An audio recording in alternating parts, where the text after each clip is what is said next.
Welcome back to another episode of Who Should You Choose? We've got the first day since season 7 has dropped from the XP path, and I want to do something different that I don't normally do. I want to go through a like another video, the season 7 rewards info, and touch on some of those comments in regards to your guys' reaction to it. And again, I like to hold myself accountable, so let's kind of get into that a little bit. All right, so.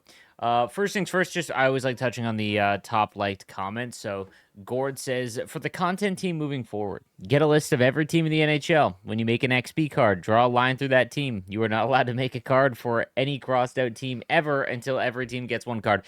This is one of the most glaring issues from the new content team in the changes from prior years. Like I said, guys, I specifically remember back like NHL 20. There was like the old content dev Nicholas, he would have like a checklist of like 17 different things that he had to go through before he landed on players being selected, and sometimes it was kind of like forced. So for what I mean by that is let's pretend not so much XP path but events. It's the same kind of issue that we're running into with events as well. And what it is basically all positions are represented in an event or XP path like they are here, and then it's teams, and then it's does it make sense for the event or whatever's going on, and then it goes down from there. I mean, the builds, like, it was pretty crazy, and sometimes I think it actually hurt events in the sense that, like, again, there was better choices. A perfect example would have been the next gen event for this year with the Sharks. Askarov being in there might have been a little much, but the Sharks getting Will Smith and Macklin Celebrini, like, that would have never happened with the older ones. The older content team, I don't think, because they never would have doubled up.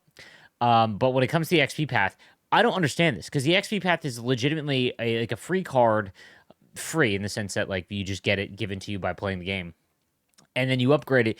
This is the one thing where it's like, yeah, every team should be represented. We're on season 5, or sorry, season 7, and you get 5 every season. So that's what, 35 players that you could upgrade with tokens for free. So every team should have already been represented 100%. And there was actually like a list that someone put together that I'll see if I can't find that showed like just there's like 6 teams that haven't been touched, and I cannot for the life of me understand that. Like, there's no excuse for that one. So I hope that not just for the XP path going forward, but for events and other things taken into account, that we remember there's 32 teams and that they get represented more because yeah, it's pretty tough. It's pretty tough. Now, there was a lot of negativity. Can we agree this worst content team ever? There was a lot when the biggest issue and reason why I wanted to touch on this was the XP pass seems to be broken. So the first 2 tiers, the one that gives you the first 91 overall choice pack, it doesn't seem to be working correctly, and players aren't getting it. So honestly, pretty big L there. And I can confirm that EA is aware of it. They're going to try and fix it. Obviously, hopefully very quickly. I don't know what they would do. I think they'd probably, I don't know if they can, because I don't know if they can retroactively go back. I'm wondering if they can see everyone's XP path, and if they've hit level 2 and they just give you out an XP card. That would be one.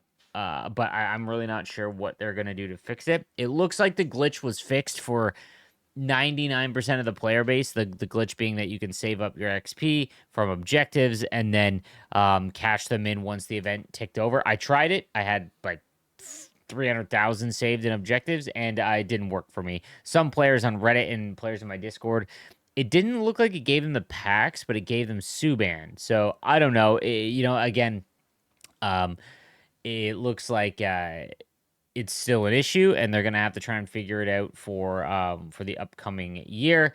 So yeah, so again, just wanted to reiterate, I didn't get the 91 XP choice pack in the first round. I got a random 4-player choice pack. I picked the highest card that was a 90. Any reason why it's happened? Again, yeah, it's just it's a known issue, and it probably had something to do with the fix that they did to the XP glitch that everyone was doing. That's probably what's happening. So wanted to touch on Matt here.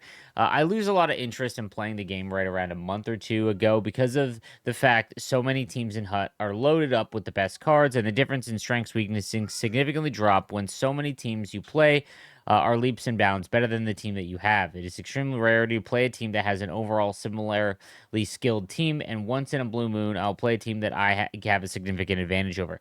Not sure about you, but it's not fun to have 90 to 95% chance of being behind the 8 ball before the puck is even dropped. The game severely needs a connected online franchise mode to added to give some fresh air to the game that has gotten very stale because we all know that improved AI and gameplay are completely out of the question with this company. Yeah, so you're playing late in the year and you're going up against the players that are kind of hardcore. So you either, when it comes to July, what you're going to end up with is players that are brand new from EA Play with a very low roster overall team, or the guys that have been playing all year like myself. I will say this, that I think an experiment I'm going to run when I get to Division 1, and we're getting close, is that I want to start a new team and completely whatever. I'll do the rush out, see what overalls I can get to in like a couple hours. And then I want to see how much an overall actually matters in terms of your skill rating. So the level of competition you're going up against right now when it comes to rivals isn't going to change all year. The depth will, but the you're still playing skilled players. In fact, in my opinion, I think it's actually harder right now to go to Division 1 specifically because of all the deranking and whatnot. But that being said, I think it'd be an interesting experiment to run to see if you can quantify. It won't be perfect, but how much overall matters. I think it matters much less than a lot of the other sports games, if I'm being honest with you. I think Madden is 1000% reliable on your how much money you spend and the overalls that you have on your team. I think NHL, for the most part, will again over let's say a 50 game sample size, that the better player will win if the team is not is within 5 overalls of like the other team, right? Like if you played a 50 or 100 games like that, I think that the majority of the time it would be that. So there was a lot of angry people about the reward path. In my video covering it, guys, I did want to touch on something that I wasn't hard enough on it, and something that I have. Oh, here's the comment before I get into that. Here's the comment from Trobot, going over all of the teams that have no XP cards. So Anaheim, Boston, Chicago, Columbus, Nashville, Pittsburgh, St. Louis, Toronto, Vancouver. That's actually insane to me. I really don't understand how that can happen. It makes no sense to me, and it is a major issue. But the one thing that I think I struggle with now is the overly critical videos, in the sense that I'll explain why. I've done this in the past. Essentially, the reason why I'm not super overly critical in the info videos, I'll give my opinions here or there, but I'm not superly overly critical in them, is because a lot of people just look for the video to get the info. I've noticed that, again, if you're just constantly negative, but you're still playing the game, I talk about this all the time. That's therapy, right? And I know a lot of people are upset about the lack of rewards and things like that, or the XP pad being broken, which I agree. I did not know it at the time when I did the video, but um, that being said, it's not that I think that everything is great and acceptable. It's just I give what the info is for the event. So I just wanted to kind of reiterate that because I've seen a lot of negative comments about it, but like there was a few where people are just downloading their day, and it's pretty crazy. One of the more common things is that again, I'm paid by EA. Nope. Nope, nope, nope. You will know when I do a content piece for EA because it is legitimately posted on their channels. We don't get a fund, and if I'm being honest with you, the reason why they don't communicate with us anymore really is because of how critical we've been, myself included. I know I'm gonna play the game. I know people are looking for info, so I don't sit there for 20 minutes and just complain about it. I think the rewards, what I would love to see for NHL 20, or sorry, for the last XP Pass season is I want it jacked up. I want, if at the end of the year, right, the last XP Pass, it looks like it's 35 days away. So August 8th, I think, would be the next one, the last one. I want to see it be like 95 overall packs and things like that. Like break the game, because if anyone's still playing, I can't see anyone get paying money. You know what I mean? I think that the one thing that they're trying to protect would be like, we can't be giving out so many rewards that no one buys packs. I'm thinking about from a business standpoint to what their motives would be. In the final month, it can't be anyone buying packs. So I mean, just let it go, and then if it would promote players to play it because it'd be kind of fun if the XP path was just loaded and go from there. I did say in the video that I think the XP path is slightly better than the last one. Doesn't mean it's great, just means that it was slightly better than the last one. In my opinion, I think it is. But yeah, I think we're at a point in the game where it's so late now, where it's like, come on now, give us a little bit more. So, on to the who should you choose questions. Switching over to those comments, iLift says it's sad the XP glitch gets fixed before the L2 glitch. This is 100% due to the time for that glitch to be fixed. Because the XP glitch, like I said, so how they operate is they look at the issues. If they have to pull a dev off of NHL 26 or whatever future game is it worth it to fix that as opposed to them working on a new feature for 26? I think that the XP glitch for sure needed to be fixed. Is it not less fun? 100%. But I think that, again, if it's just continually let go, maybe because it's the end of the year, but it shouldn't be on a glitch to make it fun for the end of the year. EA should recognize that everyone's excited about this glitch to get all of these packs early. Just give the packs. You know what I mean? Like, that's what the fix should be. It shouldn't be having to do something that's broken because, again, 95% of the community has no idea how that's going on. You're getting a significant advantage over everyone else. And I just hate that the people that aren't hardcore or at work, so they can't do the XP glitch, just couldn't take part. Like, I don't think that's fair at all to the majority of the player base. And I've said this a number of times. I know the hardcore players probably don't like a lot of the things I say. I try and give my opinions, and I think about the casual player far more because they represent far more of the player base, and I feel like no one talks about the guys that just sit down and play a couple hours. So they really need to use variants for MSPs again. I remember last year when Orr came out with the Gala of Greats event, he had two different card arts. When Week 1 Style of Icons came out and Caulfield had art with his home jersey, and then instead of the different colored line as a variant, he had a different art and his reverse retro jersey on was so cool as a Habs fan. Or talking about different card art like that. I think that's cool for sure. Different variants like that. Then Week 2 of his Style Icon came out and Hasek, his regular MSP with the Sabres, but his variant was with the Red Wings. This is what I want again.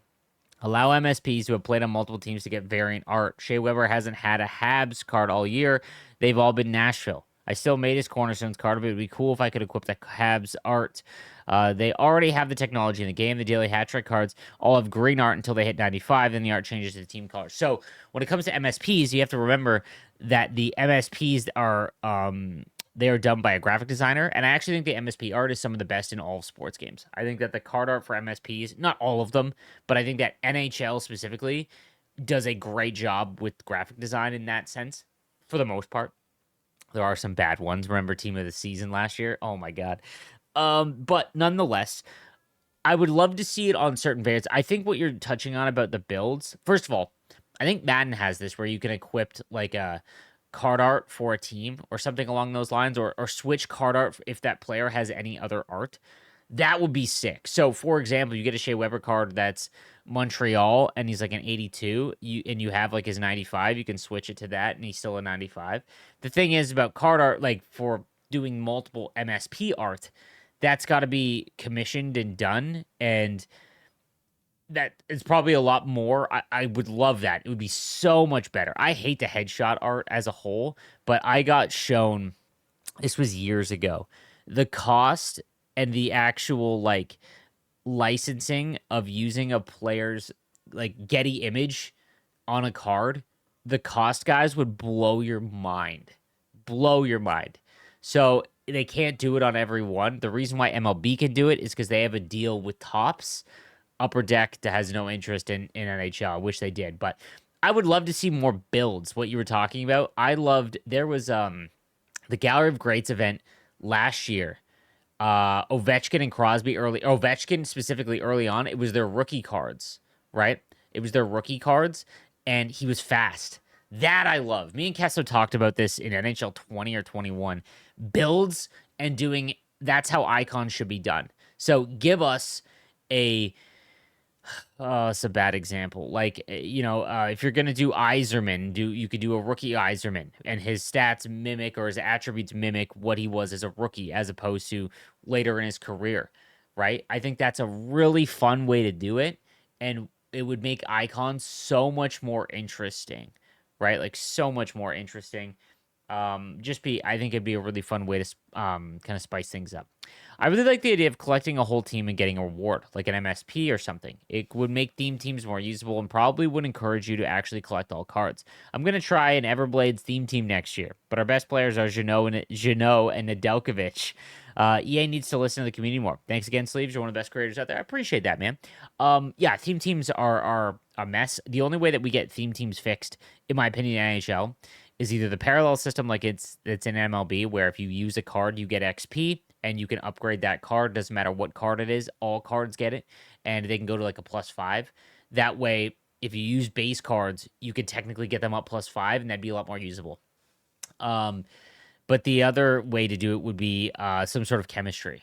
It doesn't have to be something called chemistry, but it could be like captain bonus in MLB, where you get 5 sharks in your lineup, they all get +1. You get 10, they get +3. You have a full lineup, +5. That would make base cards and theme teams so much more viable, and the collecting aspect would be huge. I agree. You collect all of a team, and if it's a bad team, the Sharks or the Blackhawks, right? For example, they're all low overalls, so a lot easier to pull.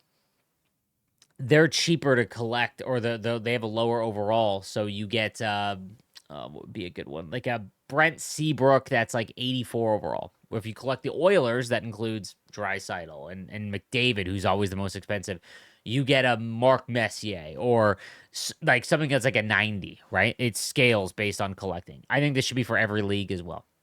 I've completed the XP path by just playing rookie squad battles, wildcard moments, and like 20 rivals game total. The objectives really help accelerate going up levels. I agree. I think the XP path is very easy to complete, guys. And I can't stress this enough. If you're only playing the game for rewards, then I don't know what the fun is. I don't discredit for if that is the way that you truly enjoy playing the game, awesome. But the fun should be in playing the game. I'll give you an example. For whatever reason, the last 6 weeks, I've been trying to get to Division 1, and I haven't cared all season. Haven't really cared all season. And this season is much harder. Just the way the game is played, the D ranking, it is much more difficult. But because I have a goal in mind, the game has been more fun to play. Even when I lose, it's more engaging. If you're just playing for the blanket rewards to upgrade your card to look at your lineup, like I think there's probably a better game for you. I mean, I think franchise mode is probably more engaging. That's all. And I think that when it comes to the XP path, it's not about getting a gigantic pull in the XP path. It's meant to supplement the other rewards from the objective paths, like rivals. Like the rivals 30 wins or squad battles 30 wins, those packs are pretty good. Obviously, it takes much longer. The XP path is meant to supplement so that you've got something to earn going throughout the season. I'll be honest with you, though. Like I said, I would like to see it increase going into the last one. I hope it's crazy, but I don't know if that's going to be the case. The other thing I want to touch on, guys, I mentioned this in my video. I think they like low key leaked the release date. So I talked about this quite a bit. There was a tweet. I for the life of me cannot find it, and it was going over EA's quarterly like financial breakdown. And in it has all the quarters in which EA is going to release their game. And I believe they operate like on a different fiscal year. So Q2 actually ends in September, and it showed NHL 26 for September. And that doesn't include, because last year was technically released in September, but that was early access. They don't include early access. They include worldwide launch in these projections or these plannings, right? So that was like my first cue. I'm like, okay, it looks like we're getting an earlier release date. This path changing for whatever reason to 35 days, I don't think was just because they wanted to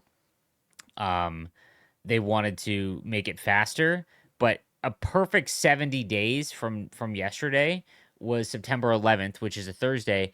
Friday is usually when worldwide releases are, September 12th. I think that might be when we're getting it. Or if not then, maybe the week following.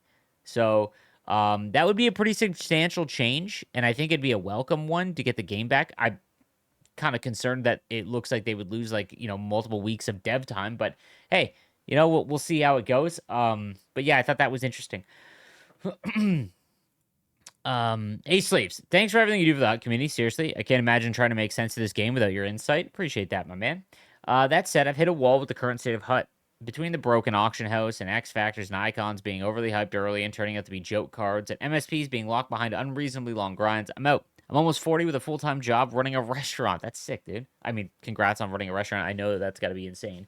I simply don't have 40 hours a week to sink into staying competitive. I bought a few packs this year, and I won't be doing that again. The game feels more anti-consumer than ever. Appreciate all the work you do, even if EA doesn't make it easy. PS, psyched to see what the Leafs can do without Mitch and Paul Marner's influence poisoning the team. Ah, Leafs fan. I don't disagree, man.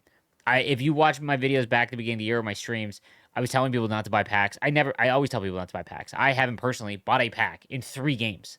Like, I don't know, you know what I mean? My content is all geared around trying to help you guys not have to spend any money at all. But I also don't harp on people that don't have time, and they have substantial income, so they supplement time with money. But yeah, like it is very anti-consumer. That line is hits hard, man. It's more anti-consumer than ever, and I agree in that.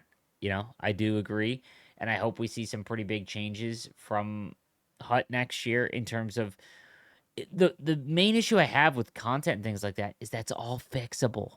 Like, it's not like they're having to code stuff in. It's just put it in, like change. And it's not like they have to go through crazy testing or economic reviews and stuff like that. They changed everything completely for this game. So, like, why can't they do it again? That's going to do it for today's video, guys. Again, sorry about the lack of critical speaking about the XP path in my prior video. Like I said, I try to just keep it more towards the info. But, we'll see you guys again tomorrow. Have a good one.